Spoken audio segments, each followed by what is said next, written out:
拜登政府好像要宣布美国不首先使用核武器，日本着急说凭什么只有我挨揍？那么核战略的表态为什么从来都不敢儿戏？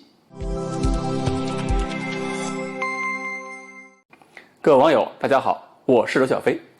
环球网报道，据日本时报消息，美国的一群前高官大约是20几个人，在当地时间9日发表一封公开信，说美国要再次考虑宣布不首先使用核武器，而且告诉日本，你们日本不要拦着。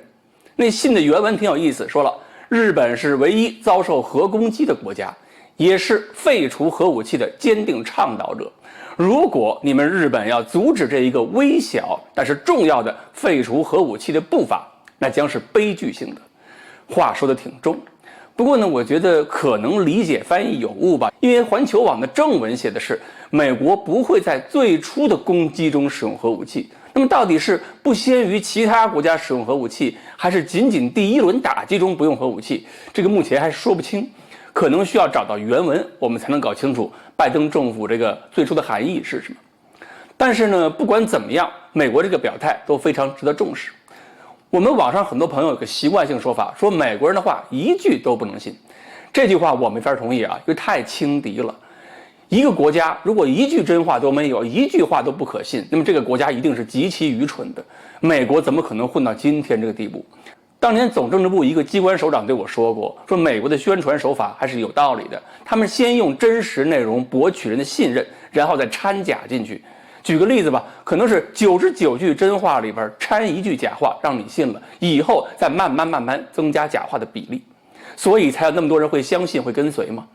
而且美国人的哪句话是可信的，哪句话是不可信的，千万不要一言以蔽之，美国人的话一句都不能信，不能这么干，一定是需要一套知识体系和逻辑框架去分析，到底有没有可行性，有没有合理性，有没有这个可能性。如果简单一句话全给毙了，美国的话一句都不能信，那我们要这么多情报部门去做分析研判干嘛？多此一举嘛。而且有些东西就算是美国想说谎，他也真的不敢瞎说，尤其是核战略这个东西，因为一个国家的核威慑就是要通过公开的核战略起作用的，你要说出来让人信了，你才有真正的核威慑，这是个重要的态度。假如你随口胡编一个，到时候很容易引起对手误判，把对手忽悠住了还好说，万一没有忽悠住，或者是忽悠反了，反而激化冲突了，倒霉的还是自己。特别是大国之间公布核战略的时候，反而不敢胡说忽悠人。核战略如果不被对手相信的话，等于是核威慑失效。举个例子一个大国对一个小国，如果主动发起核打击，并且能够确保对方彻底丧失核反击能力，或者是核反击能力剩下的那部分微不足道，那么这个大国说我敢于主动使用核武器，这就是明确可信的威慑。反过来，如果打了半天最后的反击力量还很强，说我敢于主动使用核武器，这个威慑程度就会相当低了。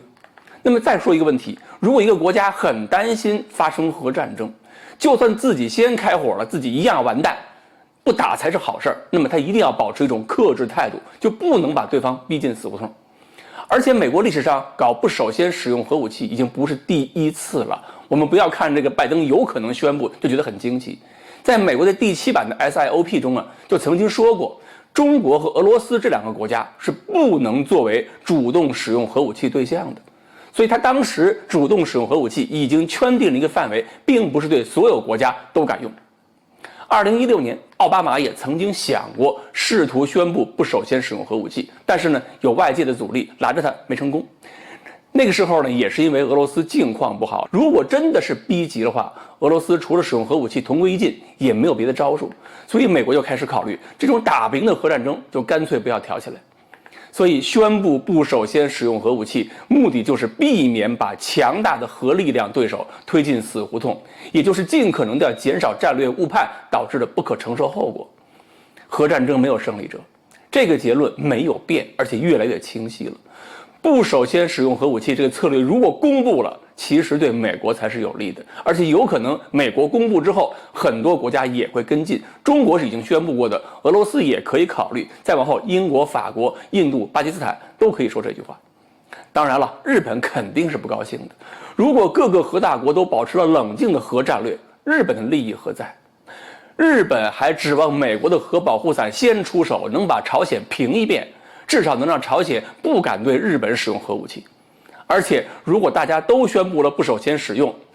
形成了一个非常和平的局面，那么凭什么碍于原子弹这事儿，日本要成为世界上的唯一？好，关于拜登政府是不是会真的宣布美国放弃首先使用核武器，我们真的要等一等再看了。欢迎大家继续关注这个话题，我们下次再说。